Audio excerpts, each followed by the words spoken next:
Ayan, happy birthday sa iyo, Wakay. Sana masaya ka sa birthday mo ngayon.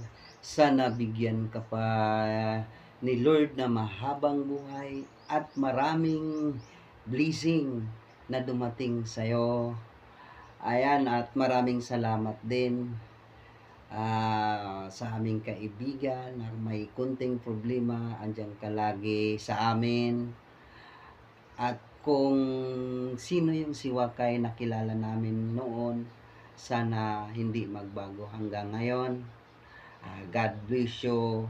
Happy birthday again.